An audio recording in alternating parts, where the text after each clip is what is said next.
ये बात है 1570 साल पहले की, जब रोमन एम्पायर पर कई बारबेरियन ट्राइब्स ने हमला कर दिया।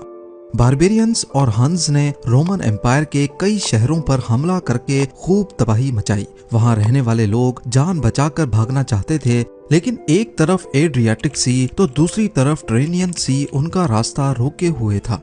उनके पास एक ही ऑप्शन बचा था, लिहाजा उन्होंने समंदर में बने करीबी आइलैंड्स पर भागना शुरू कर दिया। वहां पहुंचकर वो हमलों से तो बच गए, लेकिन ये आइलैंड्स साहिली झील में बने थे, जिनकी मिट्टी इतनी नरम थी कि इंसान भी उसके ऊपर नहीं टिक सकता था।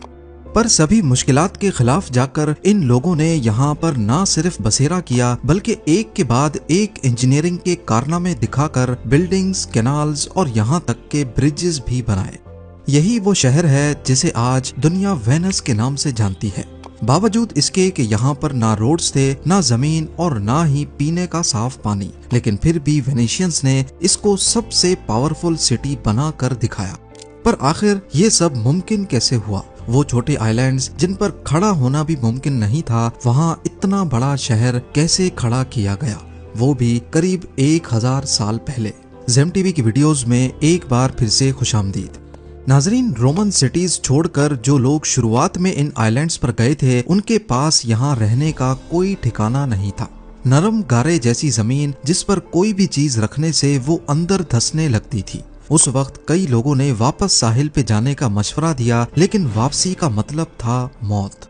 बारबेरियंस और हंस नॉर्दर्न यूरोप के कुछ खाना बदोश कबीले थे, जिन्होंने रोमन एम्पायर की कमजोरी का फायदा उठाते हुए यहाँ पर हमला किया था। उस वक्त हालात इतने गंभीर थे कि इन नरम आइलैंड्स पर रहना ही इनकी मजबूरी बन गया। साहिल से 5 किलोमीटर दूर 150 से भी ज्यादा छोटे छोटे मार्शी आइलैंड्स थे, पर इन सभी का एक जैसा हाल था। इसी दौरान रेफ्यूजीज में से एक शख्स जमीन के अंदर धंसता जा रहा था। अपने आप को बचाने के लिए उसने अपनी बोट के चप्पू को जमीन में गाड़ा तो वो कई फुट नीचे जाने के बाद बिल्कुल ठोस हो गया। यहीं से इनको आइडिया आया जो बाद में वेनिस सिटी की बुनियाद बना। यहाँ से चंद किलोमीटर दूर जहाँ आज का क्रोशिया है, वहाँ के जंगलात से दरख्तों के तने लाए गए और इनको मार्शी आइलैंड्स पर ठोक ठोक कर अंदर गाड़ा गया। तकरीबन 5 मीटर नीचे जाने के बाद ये तने जमीन की सख्त मिट्टी में जाकर अपनी ग्रिप बना लेते थे। इनको एक दूसरे के करीब करीब अंदर ठोका जाता ताकि एक स्टेबल प्लेटफॉर्म बन सके। पाइल्स को अंदर डालने के बाद इनके ऊपर का हिस्सा काट कर लेवल किया गया और उसके ऊपर लकड़ी के तख्ते बिछाए गए ताकि पूरा लोड पाइल्स में बराबर डिवाइड हो सके। इस फाउंडेशन को पानी के लेवल से ऊपर उठाने के लिए स्पेशल लाइम स्टोन के ब्लॉक्स रखे गए।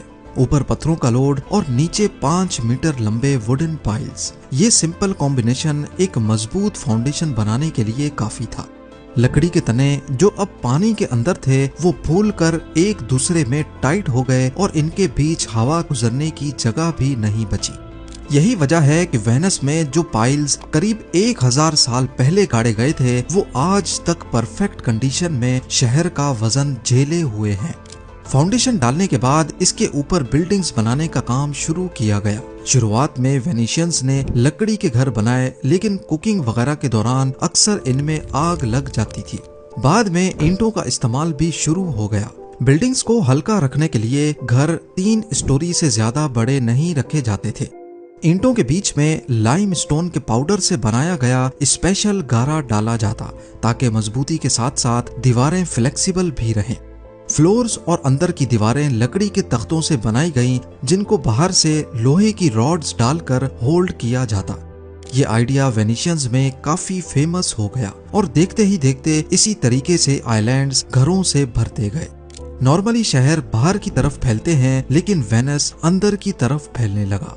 पहले ऐसा होता था कि एक आइलैंड से दूसरे आइलैंड में जाने के लिए सिर्फ बोट्स का ही सहारा होता था, लेकिन बाद में जब आबादी बढ़ने लगी तो आइलैंड्स करीब से करीब होने लगे और अब इनके बीच कम पानी में घोड़ों पे बैठ के भी आइलैंड्स क्रॉस हो सकते थे। वेनिस सिटी में अब सबसे ज्यादा जरूरत इन आइलैंड्स को आपस में कनेक्ट करने की थी। पहले 500 सालों तक ये आइलैंड्स आपस में कनेक्टेड नहीं थे।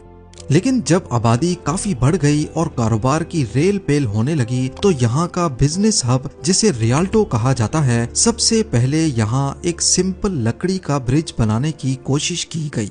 इस ब्रिज को पॉन्टून ब्रिज कहते हैं, जिसमें फ्लोट्स की मदद से गुजरने का रास्ता बनाया जाता है। इस ब्रिज से रियाल्टो तक पहुंचना तो आसान हो गया, लेकिन क्योंकि ये फ्लोट्स के सहारे खड़ा था, इसी वजह से काफी हिलता रहता था और अक्सर लोग इसमें से गिर भी जाते थे। बाद में यहाँ लकड़ी का परमानेंट ब्रिज भी बनाया गया, लेकिन ईयर 1310 में हंगामा आराई की वजह से इसको आग लगा दी गई। आग लगने के बाद भी रियाल्टो ब्रिज अगले 140 सालों तक टिका रहा, लेकिन आखिरकार ईयर 1444 में ज्यादा लोड पड़ने की वजह से वो गिर गया। आखिरकार रियाल्टो को कनेक्ट करने के लिए यहाँ वेनिस का सबसे पहला स्टोन ब्रिज बनाने का इरादा किया गया। इसको बनाने के लिए उसी तरीके का सहारा लिया गया जिसकी मदद से यहाँ हजारों घर बने थे। 12,000 से ज्यादा वुडन पाइल्स नहर के किनारे में गाड़ी गईं और उनके ऊपर 10,000 टन वजनी पत्थर का आर्च ब्रिज कंस्ट्रक्ट किया गया। ये ब्रिज इतना कामयाब हुआ कि पूरे वेनिस में इसी तरीके से पत्थर से बने ब्रिज बनाए जाने लगे। आज भी ये ब्रिज उसी मजबूती से खड़े लोगों के हजूम का वजन बर्दाश्त कर रहे हैं। इन ब्रिजेस की मदद से अब एक आइलैंड से दूसरे में जाना और भी ज्यादा आसान हो गया। वेनिस सिटी में रोड्स नहीं बल्कि सिर्फ कैनाल्स हैं और इन कैनाल्स को ही इस्तेमाल करते हुए एक जगह से दूसरी जगह पहुंचा जाता है। इससे वेनिस को फायदा ये हुआ कि सामान वगैरह को शहर के किसी भी कोने में पहुंचाना काफी आसान होता है। वैसे नॉर्मल सिटीज में उस वक्त पैदल चलने वालों का और घोड़े गाड़ियों का एक ही रास्ता होता था, जिसकी वजह से काफी कंजेशन होती थी, लेकिन वेनिस इससे बिल्कुल अलग था। यहाँ पैदल चलने वालों का रास्ता कैनाल्स में चलने वाली बोट से बिल्कुल अलग है और सबसे बड़ा फायदा ये कि कैनाल से कोई कहीं भी उतरकर जल्दी से अपने घर तक पहुँच सकता है। देखते ही देखते वेनिस यूरोप का सबसे ताकतवर और अमीर शहर बन गया और इसकी सबसे बड़ी वजह इसकी लोकेशन थी। मैप पे देखा जाए तो ये है एड्रियाटिक सी, जिसके एंड में वेनिस है और ये समंदर सीधा मेडिटेरेनियन सी में जाकर मिलता है और मेडिटेरेनियन सी अफ्रीका, यूरोप और मिडिल ईस्ट तीनों से कनेक्टेड है। आज भी गुड्स ट्रांसपोर्ट का सबसे आसान और सस्ता तरीका समंदरी रास्ता माना जाता है। यानी मिडिल ईस्ट और ईस्ट यूरोप से वेस्टर्न यूरोप तक पहुंचने के लिए जहां इटली, ऑस्ट्रिया, हंगरी, जर्मनी और फ्रांस हैं, शिप्स आसानी से एड्रियाटिक सी के आखिर तक आ सकती थीं, जहां पर आज वेनिस मौजूद है। बेशक ही ईस्ट यूरोप वेस्ट के साथ जमीनी रास्ते से जुड़ा है, लेकिन क्योंकि उस वक्त ट्रांसपोर्ट का वाहिद जरिया शिप्स थी, तभी ब्लैक सी से मेडिटेरेनियन और फिर एड्रियाटिक सी तक सारा सामान शिप्स में ही भेजा जाता था। और क्योंकि यहाँ कार्गो शिप्स का आना ज्यादा था, तभी वेस्टर्न यूरोप से ईस्ट यूरोप तक गुड्स भेजने के लिए सस्ती कार्गो शिप्स भी वेनिस से ही मिल जाती थी, क्योंकि उनको वापसी खाली जाना होता था। बिजनेस एक्टिविटी की वजह से वेनिशियंस काफी मालदार हो गए। ये देखते हुए आसपास मुल्कों के लोग भी वेनिस में बसने लगे और देखते ही देखते यहाँ की आबादी काफी बढ़ गई। अब वेनिस में पीने के पानी की डिमांड हद से ज्यादा बढ़ गई। बेशक वेनिस चारों तरफ पानी से घिरा हुआ है, लेकिन ये समंदर का नमकीन पानी है जिसे पिया नहीं जा सकता। कुदरती चश्मों या रिवर्स के ना होने की वजह से यहाँ फ्रेश वाटर जमा नहीं होता था। वेनिस में पीने का पानी मेन लैंड से ड्रम्स में भर भर के कश्तियों में लाद कर लाया जाता था, लेकिन जब यहाँ की पॉपुलेशन 1,70,000 हुई तो पानी की किल्लत होने लगी। इस पॉइंट पे वेनिशियंस के इंजीनियर्स को एक बार फिर से अपना दिमाग चलाने की जरूरत थी। कुछ तो ऐसा करना था जिससे वेनिस की बढ़ती आबादी को पीने का पानी मिल सके, वरना यहाँ का बिजनेस भी अफेक्ट हो सकता है। वेनिस में ही आइलैंड्स के चंद हिस्से ऐसे थे जहां कंस्ट्रक्शन नहीं हुई थी। उन आइलैंड्स पे बारिश के पानी को जमा करने के लिए गहरा गड्ढा खोदा गया और उसकी दीवारों को मिट्टी और गारे से वाटर प्रूफ बनाया गया। अगर आपको लग रहा है कि इन गहरे गड्ढों में डायरेक्टली बारिश का पानी स्टोर किया जाएगा, तो ऐसा नहीं है, बल्कि वेनिशियंस की सोच इससे ज्यादा एडवांस्ड थी।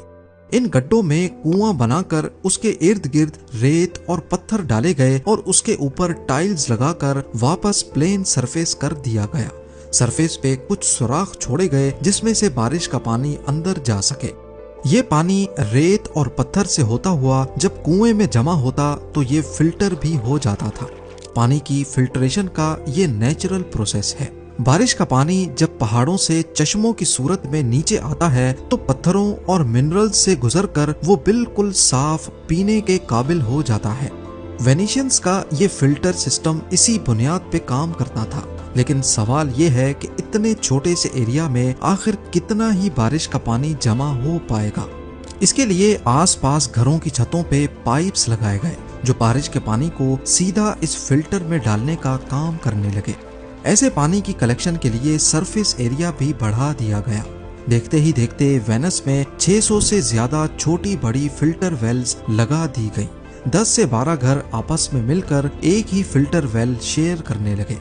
वेनिशियंस ने एक बार फिर से अपने शहर को बचाने के लिए एक मास्टरपीस तैयार किया। लेकिन अभी भी वेनस में एक बड़ा मसला मौजूद था, सीवरेज। नॉर्मली शहरों में अंडरग्राउंड सीवरेज लाइंस बिछाई जाती हैं जो वेस्ट को शहर से दूर लेकर जाती हैं। लेकिन वेनस में ग्राउंड ही नहीं तो सीवरेज लाइन कहाँ बिछाई जाएंगी। अभी तक वेनस में लोग वेस्ट को कैनाल्स में ही फेंक देते थे, लेकिन जिनके घर के सामने से डायरेक्टली कोई कैनाल नहीं गुजरता था वो अपना कचरा पाथवेज पर ही फेंक देते थे। इसकी वजह से ये पाथवेज अक्सर औकात बदबू से भरे रहते। 16th सेंचुरी में वेनिशियंस ने घरों से वेस्ट कलेक्शन के लिए नालियां बनाई जिनकी मदद से वेस्ट सीधा कैनाल्स में जाकर गिरता था। ये नालियां कैनाल के नॉर्मल लेवल से ऊपर रखी गईं, जिसकी वजह से नालियों का लिक्विड वेस्ट उसी वक्त कैनाल्स में गिर जाता था, लेकिन सॉलिड वेस्ट वहीं नाली में रह जाता था।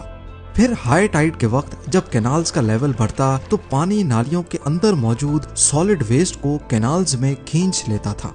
समंदर में दिन में 2 मरतबा हाई टाइड आती है और ऐसे दिन में 2 मरतबा नालियां खुद साफ हो जाती थी।